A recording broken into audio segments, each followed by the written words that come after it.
Estimados estudiantes, sean bienvenidos a esta primera clase asincrónica que vamos a tener del diplomado.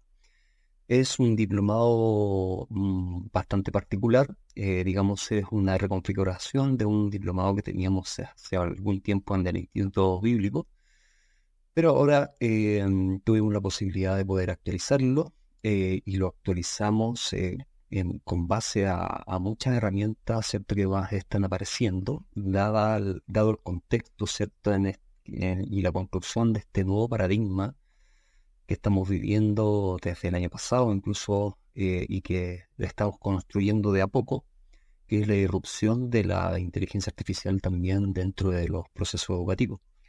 Por tanto, este diplomado también consiste en tomar tres grandes áreas o dos grandes áreas de la pedagogía y de la educación cristiana. En primer lugar, ver elementos relacionados con la pedagogía o de la educación propiamente tal. Eh, y dentro de la educación nosotros encontramos un subtema muy relevante para la educación, que es la didáctica. Por tanto, en el transcurso de este curso vamos a estar viendo en diferentes unidades y módulos algunos elementos. Primero vamos a empezar con lo teórico, algunos elementos teóricos, sabiendo de que no todos los que toman el diplomado también son profesores. Por lo tanto, vamos a tratar algunos conceptos básicos de la pedagogía, ¿cierto? Y posteriormente algunos conceptos básicos de la didáctica, ¿ya? Por lo tanto, los primeros módulos son un poco más teóricos, en el cual ustedes van a tener que leer, fundamentarse en algunos aspectos tanto de la educación cristiana por un lado, concepto de pedagogía también aplicado a la educación cristiana, y también algunos elementos de la didáctica general, en este caso aplicado a la educación cristiana. También les recuerdo que este curso, en cierto modo, está basado en un libro que sacamos en 2019, con otro de los profesores también del diplomado, que es Sebastián Romero.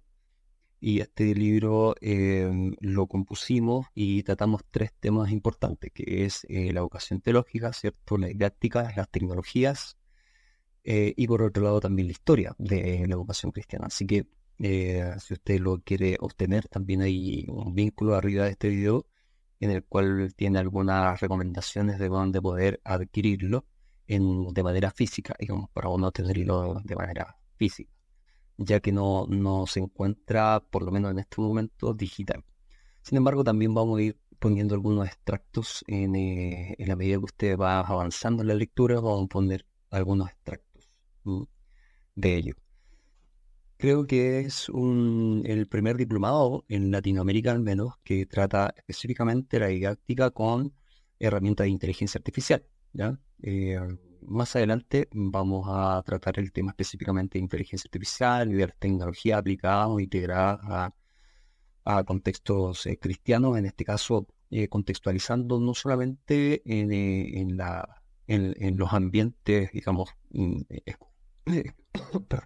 perdón, en los ambientes escolares, sino que también en ambientes eclesiásticos, es decir, cómo estas tecnologías y cómo estas metodologías que vamos a ir viendo los podemos aplicar también dentro de la iglesia, fundamentalmente la escuela dominical, o si usted hace clases a los jóvenes, también vamos a ir contextualizando todo este conocimiento. Este diplomado fue hecho por expertos, por profesores expertos. Uno de ellos, gracias a Dios, yo he tenido la oportunidad de poder indagar en todos estos conceptos, porque yo soy profesor en la universidad. Hago en diferentes universidades, principalmente hago el ramo de didáctica general y también de tecnologías aplicadas a la educación. Y en eso he podido también estudiar y profundizar los temas. Y también cuento con un doctorado, que soy candidato a doctorado en educación. Por la gracia de Dios he podido estudiar, prepararme, y todos esos conocimientos también y hemos pretendido integrarlo. Acá también hay otros profesores que también son expertos en el área de la evaluación, también de la educación específicamente, y también de la teología, por cierto. Así que creo que si usted aprovecha bien este diplomado, va generando las actividades correspondientes, va leyendo lo que tiene que leer y va haciendo las actividades que se proponen, creo que va a salir con un bagaje de conocimiento y habilidades desarrolladas que le va a permitir ser un mejor maestro. ¿M? Utilizar técnicas didácticas no solamente asociadas a las tecnologías, sino que también asociadas a a la didáctica propiamente tal, a las metodologías activas que están tan de moda hoy en día, cómo las metodologías activas podemos integrarlas a los procesos didácticos, ¿cierto? El ABP, aprendizaje basado en problemas, aprendizaje basado en proyectos, cómo podemos integrar la educación cristiana. Vamos a ir dando ejemplos y vamos a ir contextualizando cada una de ellas.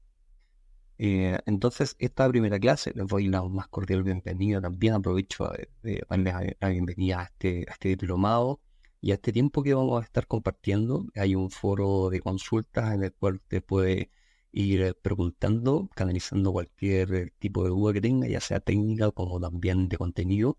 Y nosotros los profesores vamos a ir respondiendo y básicamente yo me encargo un poco de ir respondiendo algunas dudas y posteriormente en la evaluación vamos a ir evaluando los trabajos tanto de actividades formativas, ¿cierto? Que vamos a evaluar el proceso solamente sin calificación y también actividades que son sumativas que van a ir calificadas y eso posteriormente va a dar un resultado al final del diplomado para que usted pueda adquirir el diploma, en este caso o la certificación. Bien, dicho eso, vamos a iniciar con esta primera clase. Vamos a ver algunos conceptos básicos de la pedagogía, ¿ya? Estos conceptos básicos están asociados, bueno, de principio, algunos conceptos son básicos desde el inicio, ¿cierto? De la pedagogía. Vemos que la palabra propiamente tal, incluso pedagogía deriva del griego paidos, que significa niño, eigen, que significa guiar, es decir, la pedagogía está estrechamente vinculado con lo que hace el pedagogo, es específicamente guiar y conducir a los niños hacia un saber, hacia un conocimiento, hacia el desarrollo de habilidades. Y bueno, y hago una pregunta, ¿por qué es necesaria la pedagogía? ¿Es necesaria la pedagogía? Sí, de una u otra forma es necesaria. Ahora, para hacer clases en la escuela dominical, eh, muchas veces no es necesario ser profesor, evidentemente. Yo he conocido personas que hacen clases, por ejemplo, en la universidad y no tienen una formación pedagógica de 5 años estudiando en la Universidad de Pedagogía y son mejores profesores de los que estudiaron 5 años, por cierto. Por lo tanto, es una habilidad también que en este caso Dios nos entrega. Es un don que Dios entrega, el don de la enseñanza, y lo vemos muy bien explicado también en las escrituras, en el cual se plantea, ¿verdad?, que es un ministerio, el ministerio de la enseñanza, del maestro, que muchas veces está unido también al ministerio pastoral. Por lo tanto, la pedagogía, y si vemos el concepto propiamente tal de pedagogía, es guiar a alguien, y guiarlo ¿dónde? En el contexto eclesiástico, en el contexto de la enseñanza cristiana, adquiere mucho mayor significado todavía. Guiarlos dónde. Hay una carga ética, hay una carga espiritual que nosotros los maestros cristianos debemos asumir para guiar a nuestros estudiantes no solamente el conocimiento bíblico, sino que también guiarlos en esta relación que debe existir entre el Señor y nosotros y los hijos de Dios. Por lo tanto, es sumamente necesario poder conocer técnicas adecuadas para poder integrarlas a nuestros procesos didácticos, a nuestros procesos de enseñanza dentro de la iglesia o dentro de los establecimientos en el cual nosotros hacemos clases, para que este conocimiento sea mucho más entendible, mejor entendible para nuestros estudiantes. Esto es lo que se llama la transposición didáctica, que vamos a ver un poco más adelante, que es el proceso en el cual yo convierto un conocimiento complejo, ¿cierto?, a un conocimiento enseñable o a un objeto de enseñanza, como le dice Yves Chevalar, que fue uno de los que desarrolló este concepto, ¿cierto? Entonces, hay muchas cosas en la Biblia ciertamente que no entendemos y los niños tampoco entienden. Recordemos que la Biblia fue escrita en un contexto muy distinto. Hace 2000, 3000 años atrás, ¿cierto? Son contextos muy, muy distintos, son culturas muy distintas, culturas orientales muy distintas a la nuestra. Por lo tanto, que también vamos a ver en este diplomado elementos que están relacionados con la hermenéutica, es decir, cómo nosotros interpretamos correctamente estos pasajes bíblicos, las historias bíblicas que muchas veces nos cuesta interpretar o las interpretamos de manera incorrecta. Por eso que es esencial que nosotros nos preparemos, ¿verdad? Y siguiendo también esta idea de, del apóstol Pablo, ¿cierto? El apóstol Pablo, vemos un apóstol muy bien preparado. Muchas veces dentro de los medios eclesiásticos nos dicen, no, ¿para qué vamos a estudiar teología o algo relacionado con la educación? Si el Señor te da las habilidades, sí, es verdad, el Señor da habilidades, da conocimiento. Sin embargo, nosotros vemos cómo los apóstoles fueron preparados durante mucho tiempo con Jesús. Estuvieron 3 años preparando en una universidad intensiva que estuvieron 10 noches con Jesús, y fueron preparados teológicamente, fueron preparados espiritualmente. Para qué decir el apóstol Pablo, que tenía una sólida formación teológica previa, y cuando conoce a Cristo también comenzó a ser formado en el cristianismo propiamente tal. Por lo tanto, eh, todo ello valida que nosotros nos preparamos bien para poder enseñar con calidad. Todo lo que le entregamos al Señor tiene que ser lo mejor. No hacerlo porque, total, es para el Señor, así que hagámoslo más. No, eso tiene que salir erradicado de nuestras vidas, y tenemos que luchar y perseguir un objetivo importante. Y ese objetivo es servirle al Señor y servirle con calidad. Si nosotros vamos al trabajo y nos presentamos delante de nuestro jefe, o hacemos un trabajo, lo hacemos lo mejor posible, ¿no? Nos preparamos para ello, por ejemplo. Bueno, cuanto más para nuestro jefe superior, que es el Señor, nos debemos preparar. Bueno, dentro de los conceptos básicos de pedagogía tenemos el concepto de aprendizaje. Uno de los que trata este concepto, bueno, hay muchos que tratan el concepto de aprendizaje, en realidad. Robbins, que es un pedagogo de Inglaterra, ¿cierto?, que trata mucho el tema de la creatividad. Hay algunos elementos sí que no estoy de acuerdo con él, con algunas propuestas que realiza, pero vamos a tomar el concepto o el significado que él le da el concepto de aprendizaje, ¿ya? Fíjense que hay dos conceptos sumamente importantes dentro de la pedagogía: la enseñanza y el aprendizaje, ¿ya? Son dos conceptos distintos, pero a la vez que tienen relación. Por eso que hay algunos, usted puede ver en algunos escritos, por ejemplo, que habla de enseñanza-aprendizaje. Creo que ese concepto está inadecuado. El concepto correcto es enseñanza y aprendizaje, porque son dos conceptos distintos que confluyen entre sí, pero son distintos en definitiva. Aprendizaje, cuando hablamos de aprendizaje, es cualquier cambio de conducta relativamente permanente que se presenta como consecuencia de una experiencia. Fíjense, acá hay un significado cristiano bastante, le podemos dar un significado y una basada en el cristianismo muy importante. El aprendizaje es cualquier cambio de conducta. Es decir, ¿qué provoca el cambio de conducta? Nosotros sabemos que no es solamente el proceso de aprendizaje, no es solamente un proceso educativo, sino que el cambio de conducta dentro del contexto cristiano lo provoca el Espíritu Santo, lo provoca el Señor en nuestras vidas. Y ese cambio de conducta es permanente o debe ser permanente en nuestras vidas, y se presenta como una consecuencia también de la experiencia. Y en este caso, la experiencia que nosotros tenemos con el Señor, con el encuentro eventual que nosotros podemos tener con su palabra, ¿cierto? Y con la presencia de Dios en nuestros corazones. El otro concepto que les decía recién es el concepto de aprendizaje, ¿cierto? Que se define como un proceso de adquisición de conocimientos, de habilidades, de actitudes que el individuo internaliza o que va aprendiendo con H intermedio. Aprender, el concepto de aprender está relacionado con que yo tomo un conocimiento, ¿cierto? Y lo hago mío, lo hago propio y lo aplico.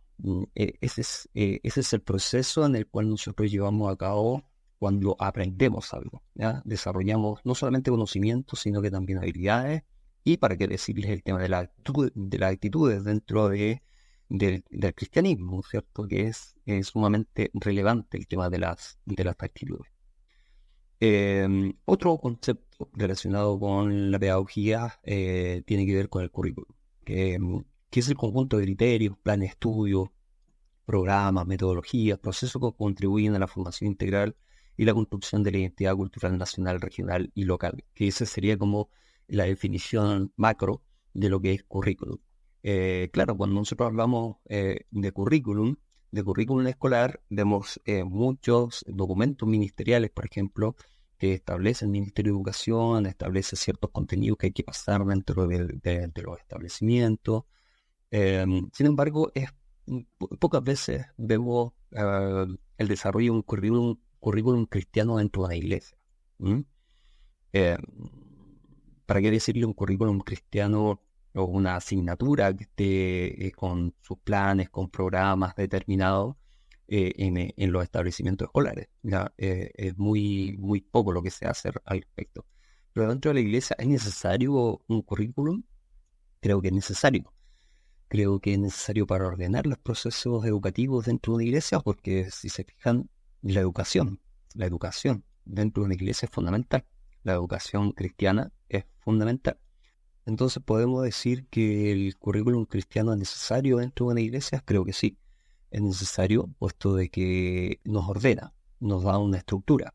¿Qué es lo que vamos a pasar en la escuela dominical? ¿Qué vamos a pasar con los jóvenes? Anualmente debe haber una planificación, un programa de trabajo que los profesores tengamos, o los maestros que tengan dentro de la iglesia. Por eso que es necesario que el pastor comande esta estructuración y se hagan planificaciones, que nosotros también vamos a ver a lo largo de este curso cómo planificar adecuadamente, y ahora hay muchas herramientas tecnológicas que nos ayudan mucho, como esta herramienta de inteligencia artificial que nos ayuda a generar planificaciones de manera automática, ¿cierto? Después nosotros la tomamos y la vamos adaptando en la medida que la vamos aplicando, ¿cierto? Acá tenemos otros conceptos: metodología, didáctica y lo cognitivo. Metodología se refiere a los métodos de investigación que se siguen para alcanzar una gama de objetivos en una ciencia, en definitiva. También nosotros vemos metodologías didácticas que vamos a ir revisando en la medida que va pasando también el tiempo en estos módulos que vamos a ir teniendo. Estas metodologías, ¿cierto?, didácticas tienen diferentes dimensiones y diferentes características. Hoy en día se habla mucho, por ejemplo, de metodologías activas, que lo vamos a ver más adelante. Entonces, una metodología es un corpus estructurado de pasos, ¿cierto?, que hay que seguir específicos, que también, por cierto, pueden ser manipulables o transformables.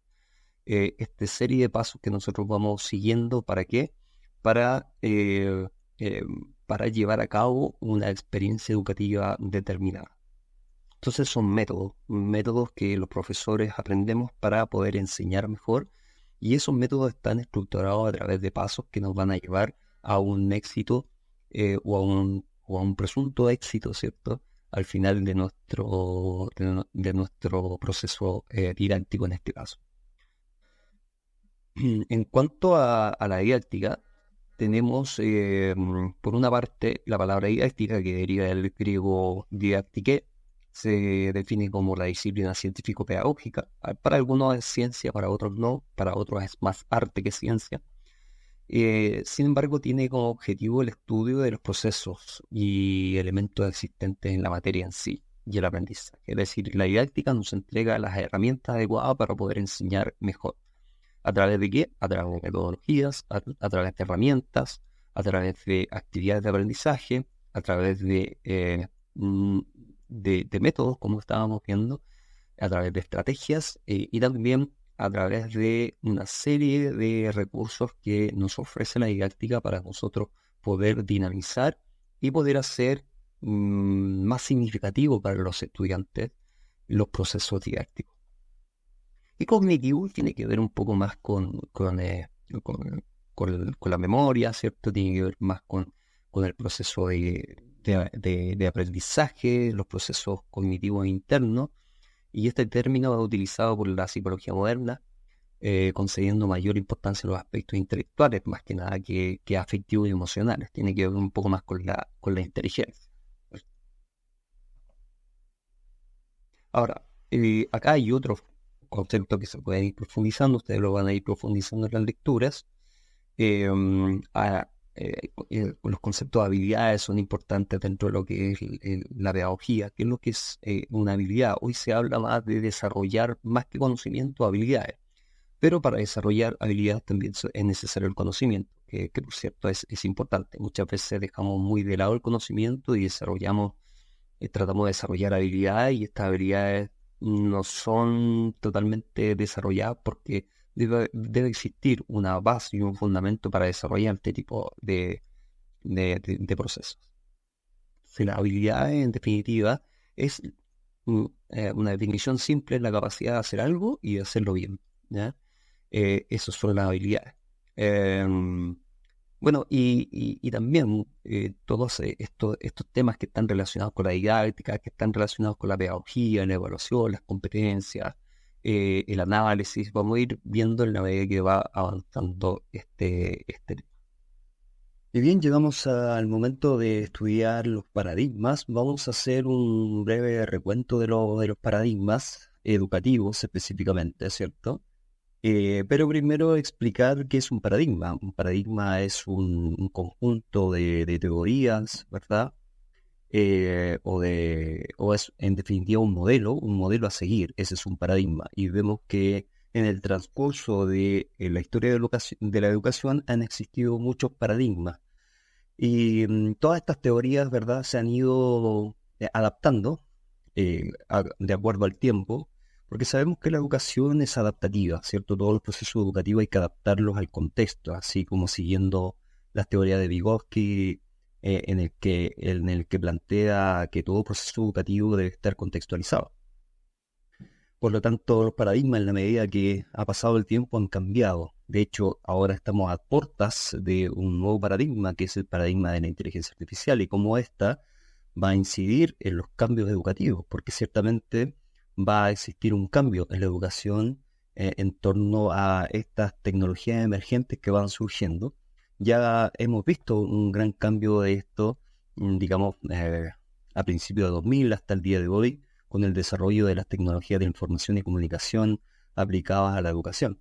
Pero específicamente, entonces, estos paradigmas educativos surgen entre fines del siglo XIX y comienzos del XX, en el cual traen un conjunto de teóricos, ¿verdad? Comienza a plantear algunos temas relacionados con la educación, principalmente provenientes de la filosofía de la educación y también de la psicología de la educación. Y en torno a estos paradigmas existen muchos elementos, ¿cierto?, que comienzan a desarrollarse durante el siglo XX hasta el día de hoy, en donde estamos en plena convergencia de muchos elementos y de muchas ideas que van a ir cambiando la educación de aquí a un tiempo. Ciertamente ya viene cambiando los estilos de enseñanza, los estilos de aprendizaje, ¿cierto? Los estilos de enseñanza, cómo enseñan los profesores. Hoy en día un profesor no puede enseñar como enseñaba hace 20, 30 años atrás, ¿verdad? Pero en relación a la situación específicamente de la educación cristiana, nosotros vemos que debemos empaparnos un poco de estas ideas que van surgiendo. Y como bien dice la palabra del Señor, ir rescatando lo bueno y desechando lo malo, porque ciertamente hay muchos elementos de estos paradigmas también que no son muy aplicables a la educación cristiana propiamente tal. Una educación que está fuertemente fundamentada en las escrituras, y entonces ahí existen algunas teorías que básicamente no concuerdan un poco con estas lógicas. Por lo tanto, dentro de la educación cristiana, yo le invito a reflexionar también cómo es la educación cristiana en sus iglesias. Creo que ahí hay hay mucho que analizar, hay mucho que mejorar.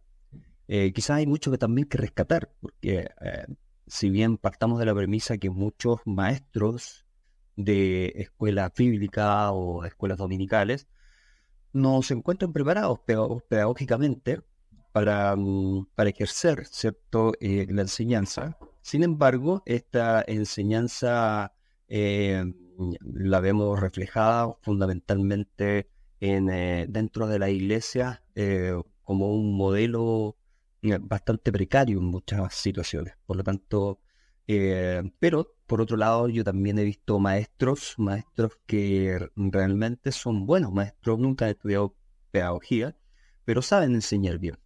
Entonces, creo que la situación actual nos interpela a los maestros y todos los que ejercemos algunos procesos educativos y de enseñanza, principalmente en la iglesia, de poder reflexionar de cómo lo estamos haciendo. Y creo que estos modelos, y en la medida que vayamos avanzando en el diplomado, vamos a ir viendo muchas metodologías, nos van a hacer también reflexionar de cómo estamos ejerciendo nuestra labor de maestros, y sabemos que debemos ejercerlo lo mejor posible. Por lo tanto, y yo creo que usted también tiene esa convicción, por eso que tomó este diplomado eh, para poder fortalecer, para poder enseñar bien y poder adquirir herramientas que realmente les sirvan para poder integrarlas tanto en los contextos eclesiásticos como en la escuela, si es en el caso de que usted es profesor, y también cómo aplicarlo dentro del ramo de religión o de la asignatura relacionada con la educación cristiana. El primer paradigma que nosotros vemos, paradigma contemporáneo, digamos, es el conductismo. Y el conductismo, que es muy mal entendido, muy mal interpretado, y creo hasta los mismos profesores que han estudiado 5 años en la universidad muchas veces no entienden muy bien lo que es el conductismo. Hay un proceso como de demonización del conductismo, sin embargo, no todo es malo del conductismo. Hay algunos elementos que ciertamente, dada en la actualidad, ¿cierto? Y el contexto, quizás no son muy bien aplicables dentro de nuestro proceso educativo. El conductismo nace de la psicología y su teoría es adaptada al ámbito educativo. Watson, Skinner y Pavlov, ¿cierto? Se identifican como los precursores de esta teoría. Y esta teoría básicamente también tenemos algunos elementos importantes que poder rescatar de esta teoría. De hecho, aún los que critican esta teoría aplican también, sin saberlo, partes de esta teoría a sus prácticas pedagógicas. Hay muchos elementos que nos sirven, como las evidencias. Esta teoría plantea, ¿cierto?, que las evidencias son importantes dentro de un proceso educativo, y ciertamente son importantes las evidencias, puesto de que por medio de la evidencia nosotros vamos sabiendo si nuestros estudiantes o nuestros niños en la iglesia van aprendiendo o no. Por ejemplo, dentro de las iglesias poco se hace un seguimiento a este aprendizaje. La maestra de escuela dominical o en estudio bíblico nos dedicamos a pasar un tema determinado.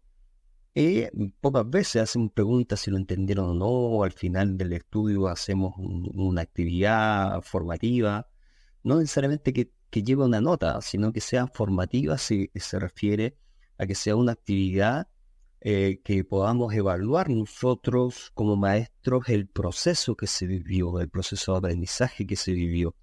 Por lo tanto, eso nos va a dar algunas luces si realmente se están entendiendo o no. Sabemos que en el contexto eclesiástico es mucho más complejo incluso que en un establecimiento poder enseñar, ya que tenemos diferentes perfiles para poder enseñar. Muchas veces estamos en un estudio bíblico, por ejemplo, y hay personas de 70, incluso 80 años, y jóvenes de 15, 16, 17 años. Entonces, es complicado. Pero con el Señor y el Espíritu Santo es el que nos guía, por lo tanto, y Él es el que abre el entendimiento de nuestros hermanos, ¿cierto?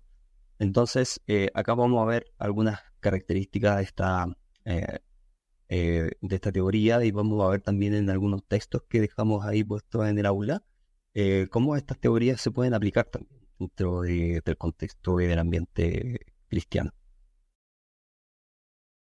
Conductismo. Un estímulo y una respuesta. Después yo les voy a dar unos ejemplos para que les quede más claro. ¿Cierto? Cuando el niño desde pequeño funciona así, funciona con estímulos y respuestas. De hecho, hasta el día de hoy, nosotros mismos trabajamos y respondemos, ¿cierto?, en base a estímulos. Hay un estímulo, nosotros respondemos de una forma. Existe un olor malo, ¿verdad?, que llega a nosotros, putrefacto, y nuestra respuesta es taparnos la nariz, o escapar del lugar. Ese es, ¿ya? A eso se refiere, básicamente de ahí surge el conductismo. Y eso se llama principalmente lo que se conoce como condicionamiento, que existen dos tipos de condicionamiento que no vamos a introducirnos a eso, porque es bastante complejo de entender, pero sí existen dos tipos de condicionamiento, el condicionamiento clásico y el condicionamiento operante que surge después. ¿Cuál es el condicionamiento? Cuando hay un estímulo y una respuesta. ¿Ya? Aquí tenemos un ejemplo. ¿Ya? Este bebé que ustedes ven acá, hay un ratón, ¿cierto? El bebé no tiene miedo del ratón, porque él ve al ratón, ¿cierto?, como pequeñito y lo ve como un juguete. No tiene miedo del ratón. No hay una respuesta por parte del condicionado, hay una respuesta natural en el cual usted le pone un bebé y lo ve como un juguete, le pone un ratón y lo ve como un juguete. Pero si nosotros agregamos un elemento condicionante, ¿cierto?, que es la bocina, esta bocina que ustedes ven acá, si agregamos el elemento condicionante, el bebé va a tener miedo al estímulo, ¿verdad? Por ejemplo, si usted está el bebé tranquilo y toca la bocina del auto, el bebé se va a asustar porque hay una respuesta, ¿cierto?, que está condicionada. ¿Por qué? Por un ruido fuerte. Y en el tercer ejemplo que está más abajo, nosotros vemos que estímulo, está el bebé, está el ratón y se encuentra el sonido de la bocina. Y dice ahí, el bebé tiene miedo a la rata al asociarlo al ruido. ¿A qué se refiere este experimento que se hizo? Si un bebé ve un ratón que aparece, no le va a tener miedo porque cree que es un juguete, ¿verdad? Pero si antes de que aparezca el ratón yo siempre le toco la bocina del auto y el bebé se asusta y después aparece el ratón, eso va a provocar de que el bebé posteriormente le tenga miedo al ratón, porque sabe que el ratón está asociado a un ruido fuerte. O puede pasar al contrario, puede pasar que yo le toque la bocina fuerte y él se asuste y después aparece el ratón, ¿cierto? Y el ratón genera que en este caso genera un estímulo neutro, una respuesta condicionada. Por tanto, después yo le puedo sacar la bocina y le presento al ratón y el niño piensa de que si vio el ratón va a venir un susto que va a ser la bocina. Por tanto, comienza a rechazar al ratón, ¿verdad? Eso es lo que se llama un estímulo. Es decir, nosotros funcionamos así, estímulo y respuesta. Cuando vemos una situación, muchas veces la comenzamos a asociar o a algo negativo o a algo positivo. ¿Ya? Aquí hay algunos videos que después usted los puede ver, puede echar un vistazo, ¿verdad? Estos son los experimentos que hizo Pablo. Vamos a ver este.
Pavlov's aim was to discover what caused saliva to flow. He rerouted the salivary ducts to the outside of his dog's cheek so that he could collect and measure the spittle. Perhaps, he thought, the production of saliva might be the result of a fixed nervous reflex, like a knee jerk. 5 минут 42,5 секунды. After taking many measurements of spittle, he confirmed that the dogs drooled automatically when their tongues touched food. He called the response the salivation reflex. 4,5. Хорошая собачка. Я предлагаю поменять собаку. But his work started to run into trouble. As his dogs became familiar with the experimental routine, they started to fill their cheek tubes before Pavlov had a chance to stimulate their tongues. The dogs were learning to anticipate food. Pavlov tried a new technique.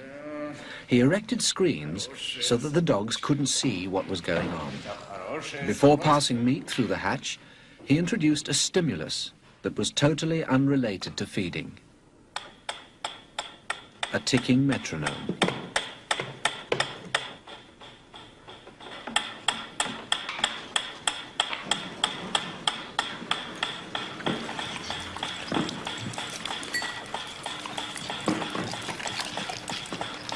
At first, the dog dripped saliva into its cheek tube only when the food appeared. But after a number of trials, the dog began to connect the ticking with the arrival of meat.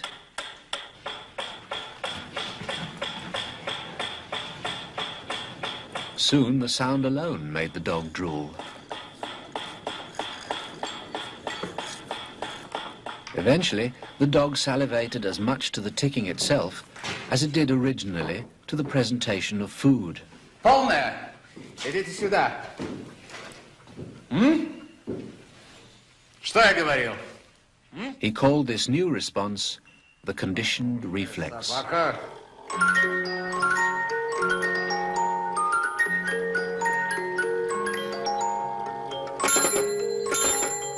Whatever the stimulus, his dogs could soon be conditioned to produce saliva.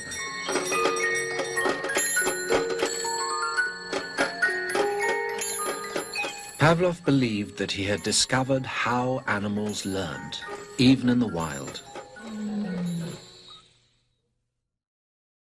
Bien, vemos entonces que el video nos representa eso, ¿cierto? Lo que estábamos hablando recién de el condicionamiento, ¿ya? Bueno, ahí después puedes ver otros videos que nosotros tenemos ahí puestos en la plataforma, ¿verdad? Que hay algunos que son bastante interesantes, para que entienda bien el conductivismo. Bueno, una de las tareas es aplicar, ¿verdad?, algunos de estos paradigmas a la educación cristiana. Por tanto, no voy a profundizar mucho en la aplicación porque esa aplicación la tienen que hacer ustedes. Sí decirles, ¿verdad?, que nosotros utilizamos bastante el conductivismo muchas veces cuando enseñamos. Cuando criamos a nuestros niños también siempre hay un estímulo y respuesta. De hecho, después el condicionamiento operante incluye el premio y el castigo. Y cuando nosotros criamos a nuestros niños también nos basamos en eso, ¿cierto? En premiar las conductas que son positivas y en castigar las conductas o disciplinar las conductas que son negativas, ¿ya? Bueno, pasemos a la otra teoría, que es una teoría que es mucho más aplicable, digamos, dentro de la educación cristiana, que sería la teoría sociohistórica. Acá nosotros tenemos el precursor de este paradigma educacional o modelo educacional es Vygotsky, ¿cierto? La teoría sociohistórica nos da muchos consejos de cómo nosotros podemos enseñar dentro de un contexto social diferente.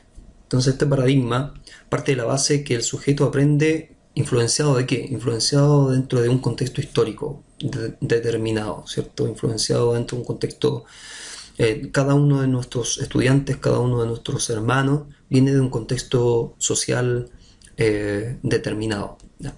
Esto yo lo veo muy reflejado en lo que hacía el apóstol Pablo, ¿verdad? Cuando iba a predicar a Atenas, por ejemplo, cuando fue a predicar a Atenas, él hablaba del Dios no conocido, ¿cierto? Se aferró, se tomó un poco de esto del politeísmo que predominaba en la Grecia antigua, ¿cierto? Y él le habla del Dios no conocido, también habla por ahí de algunos, cita algunos poetas griegos, ¿cierto? ¿Qué hizo el apóstol Pablo? Inspirado por el Espíritu Santo, hizo esto. Consideró el contexto social de los griegos para poder llegar mejor a ellos, ¿no? Muchas veces nosotros no consideramos el contexto social que tenemos en nuestra iglesia. Yo he escuchado muchas predicaciones que están como sacados de contexto, ¿cierto? Predicaciones en las cuales no pega mucho con la iglesia, ¿no? Como que no está muy acorde con el desarrollo de la iglesia. Si yo voy a predicar a una iglesia humilde, como les comentaba, una iglesia humilde en el cual tengo el 80 o 90% de las personas que son humildes, que son de sectores bajos, yo tengo que adaptarme, ¿cierto? Incluso un poco al lenguaje de ellos para que me puedan entender mejor y de esa forma que mi sermón o mi predicación o mi enseñanza sea más efectiva y sea incluso empática con ellos, ¿verdad? Por tanto, está influenciado, ¿cierto? Este paradigma propone que nosotros al enseñar tenemos que considerar el contexto histórico, el contexto social, de la interacción con los otros también dentro de la iglesia. Y aquí vemos un pequeño esquema en el cual tenemos objeto de conocimiento. Vygotsky plantea que el proceso de aprendizaje se compone de estos tres ejes, ¿cierto? Del objeto de conocimiento, que es lo que yo voy a está acompañado de lo que se enseña, del conocimiento propiamente tal, que en el caso de nosotros sería la enseñanza bíblica, pasajes bíblicos, y del individuo. Entonces todas estas interactúan y confluyen entre sí, ¿cierto? Para que nosotros podamos llegar a una enseñanza mayor y efectiva. Si yo sopeso el conocimiento que les voy a entregar, yo no puedo ir a enseñarles, ¿verdad?, una doctrina de la dispensación, por ejemplo, a una escuela dominical de niños de hasta 5 años. Ellos no van a entender absolutamente nada. Por tanto, hay contenidos y hay conocimientos que se pueden entregar en ciertas edades y hay otros conocimientos que no se pueden entregar en ciertas edades. Ya nosotros sabemos que hay doctrinas muy complejas, ¿cierto? Que los niños cognitivamente van pasando por etapas, así como plantea también Piaget, ¿cierto? Que el chico va pasando por varias etapas desde pequeño, va pasando por varias etapas y el desarrollo cognitivo, y en ciertas etapas es capaz de identificar, es capaz de conocer, en otras etapas es capaz de comprender, en otras etapas es capaz de generar relaciones, de analizar más adelante. Ya debemos considerar eso, yo no puedo ir a enseñar conocimientos tan complejos, y todo depende de mi entorno. Eso es lo que plantea y es muy aplicable obviamente a la educación cristiana. Bien, una de las cosas que propone Vygotsky, ¿cierto?, de la teoría de Vygotsky, está asociada a la zona de desarrollo próximo. Acá nosotros vemos un esquema de esta teoría que intenta un poco explicar. Existen 3 zonas del aprendizaje en el proceso de aprendizaje. El primer nivel es un nivel de desarrollo real, en el cual el estudiante, mi hermano de la iglesia, puede solucionar ciertos problemas por sí solo. Puede entender, por ejemplo, la palabra de Dios por sí solo, algunos pasajes o algunos libros que son más complejos que otros. Por ejemplo, al leer Mateo, puede ser más entendible para él que leer el libro Apocalipsis o el libro de Daniel, que son libros como mucho más complejos, ¿verdad? Por tanto, el nivel de desarrollo real es lo que uno puede aprender por sí solo, la capacidad que uno tiene de aprender por sí solo.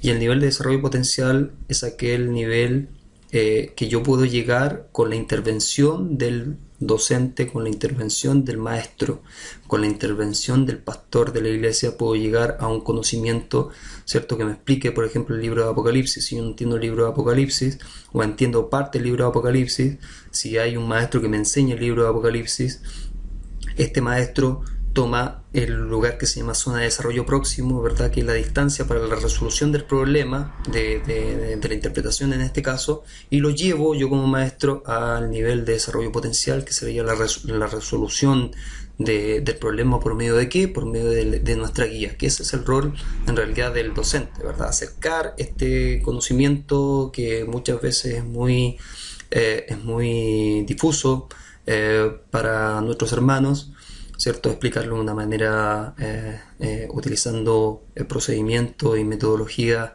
acorde a su vida, acorde a su contexto, ¿cierto? Yo le explico un conocimiento que quizás para él no lo entiende bien, y lo llevo a una zona que se llama nivel de desarrollo potencial, que sería cuando él logra la comprensión finalmente de un libro, que en este caso, como el ejemplo que yo le estaba dando del libro de Apocalipsis, ¿ya? Bien, Vygotsky también trata otro tema que nos atañe mucho a nosotros, ¿ya? Esa imagen que ustedes ven ahí, ¿qué les dice? ¿Qué les dice? Vemos dos mayores, ¿cierto? Caminando, y un niño atrás tratando de imitar, ¿verdad? La imitación. Vygotsky señala que el niño puede aprender por imitación, y eso es absolutamente cierto, ¿cierto? Y un adulto usando la zona de desarrollo próximo le puede enseñar de forma que alcance un conocimiento de mayor complejidad. Es decir,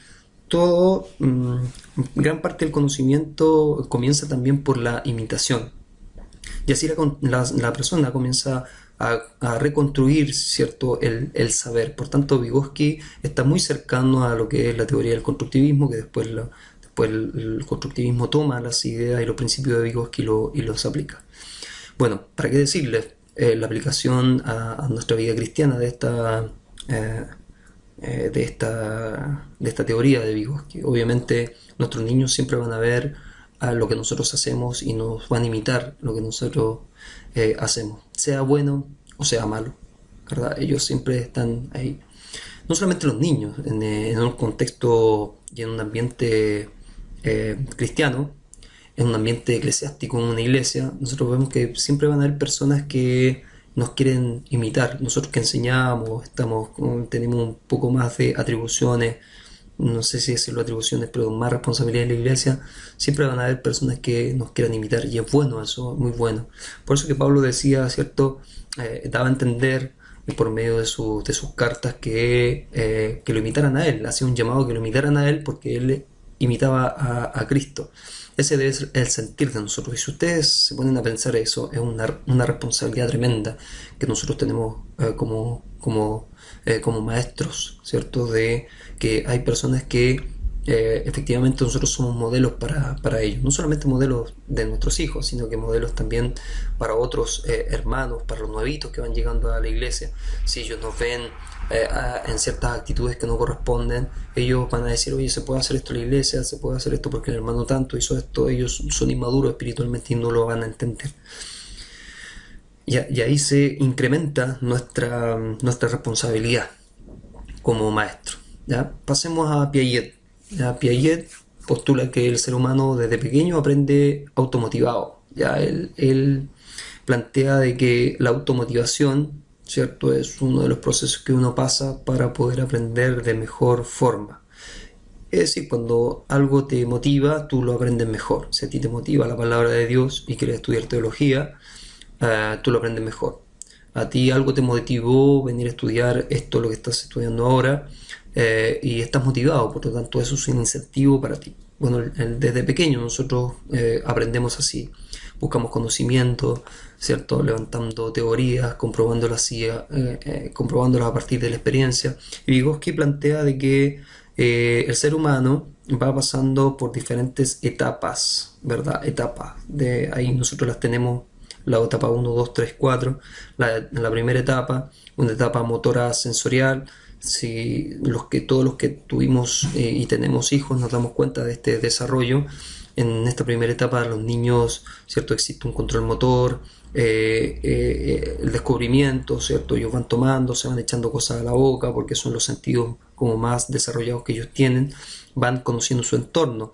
En una segunda etapa, una etapa preoperacional que él lo llama, de 2 a 7 años ya se provoca el desarrollo del lenguaje, nuestros niños ya van hablando un poco mejor, tienen algunas habilidades de comunicación, algunas habilidades sociales también, hay algunos que despiertan al lenguaje antes que otros, todo dependiendo también del contexto que fue criado, cómo fue criado el niño, cómo fue en el contexto que se desarrolló.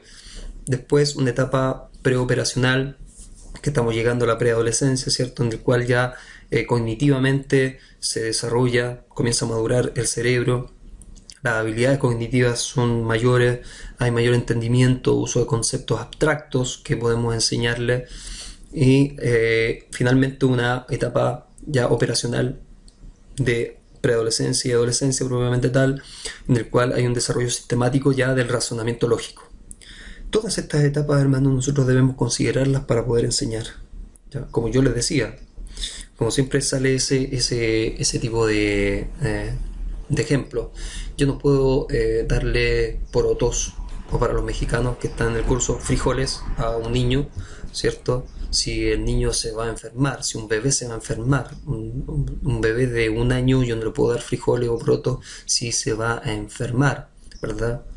Yo le doy leche, así como lo decía Pablo, que lo hace una analogía muy inteligente, ¿cierto? Él habla de la leche, hay que darle leche, hay que darle una comida sólida.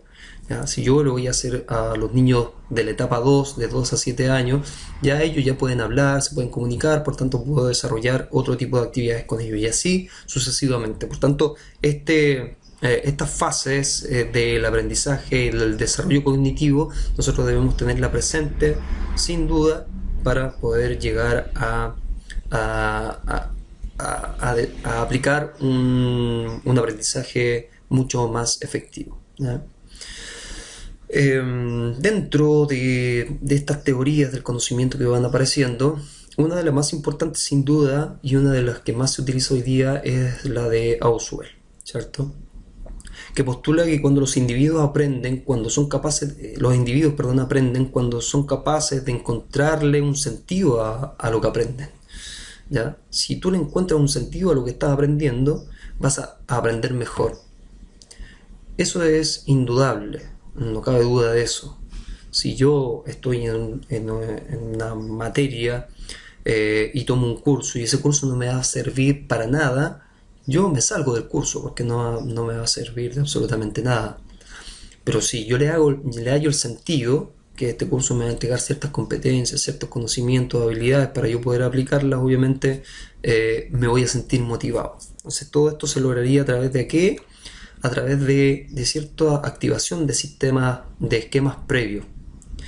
Si nosotros, esto es fácilmente aplicable a la educación cristiana, principalmente la educación de Cristo o la pedagogía de Jesús. Jesús utilizó mucho el aprendizaje significativo.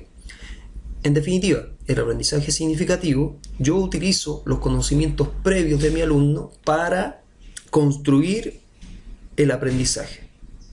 Por ejemplo, Jesús utilizaba las parábolas. Las parábolas no son tan fáciles de entender, ¿cierto?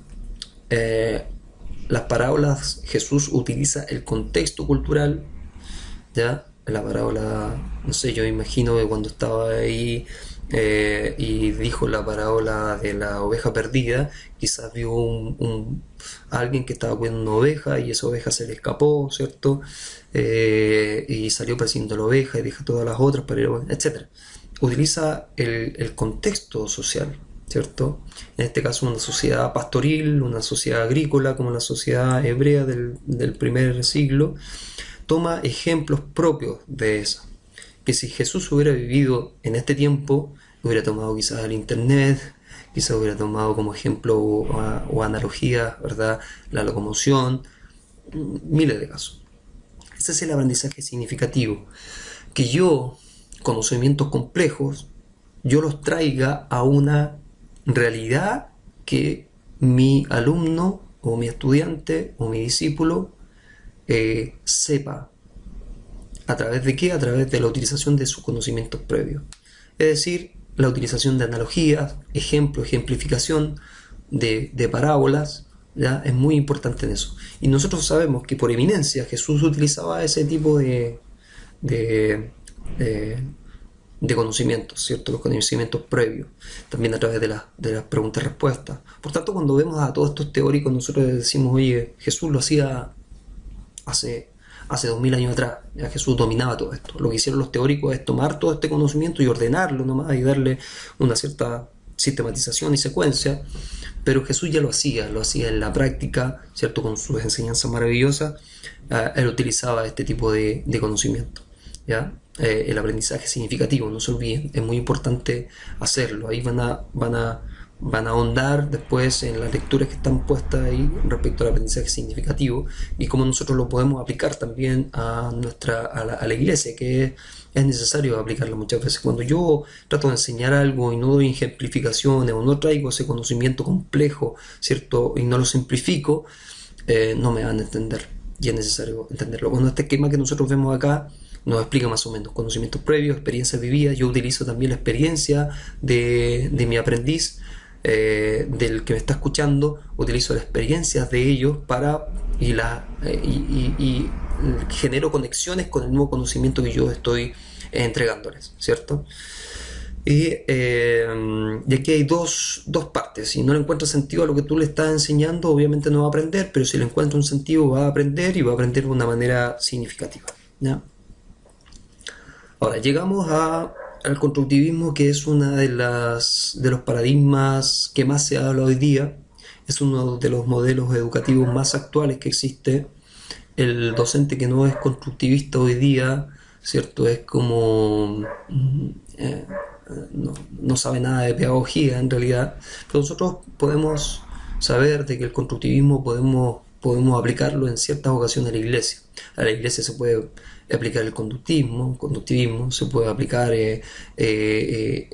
la teoría de Vygotsky, sociohistórica, que por lo demás la teoría sociohistórica tiene mucho que ver también con el constructivismo. ¿Qué es el constructivismo? Se construye conocimiento a partir de ¿qué? A partir de la experiencia. El constructivismo es un modelo educativo que intenta que el docente, cuando lo aplica, el docente pasa a tomar como un rol mediador del conocimiento, ¿ya?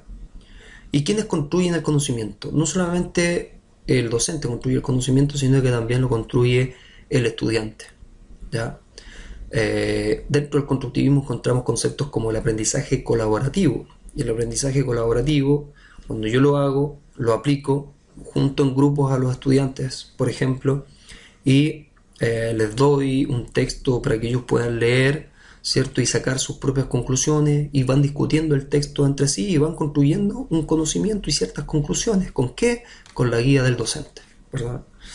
Esto también es fácil aplicarlo, quizás en una predicación no es recomendable aplicarlo, porque una predicación es más expositiva. Pueden haber canales de participación de la congregación, dependiendo de la congregación, dependiendo de muchos factores, sí, pueden haber canales de participación, ¿ya? En otras iglesias quizás no pueden haber canales de participación porque se desordena mucho el tema, ya dependiendo de la iglesia, dependiendo del contexto. Pero sí, en los estudios bíblicos, sí, en la enseñanza de la escuela dominical, con los jóvenes, con los niños, los adultos, se puede hacer algo bastante interesante. ¿Cuáles son las bases de esto? Lo más importante es la construcción, entonces, el aprendizaje que yo le estaba diciendo recién. Para ello, ¿qué se utiliza? Para construir yo el aprendizaje, lo que estábamos viendo recién, utilizo los conocimientos previos. Utilizo la teoría de Vygotsky, que es el contexto sociocultural, ¿vale? Es decir, esto me va entregando insumos para yo poder hacer una clase más exitosa. Yo, previamente a que yo tome un curso, previamente a que yo tome un estudio bíblico, yo tengo que conocer cómo aprenden mis hermanos. Eso no se hace mucho.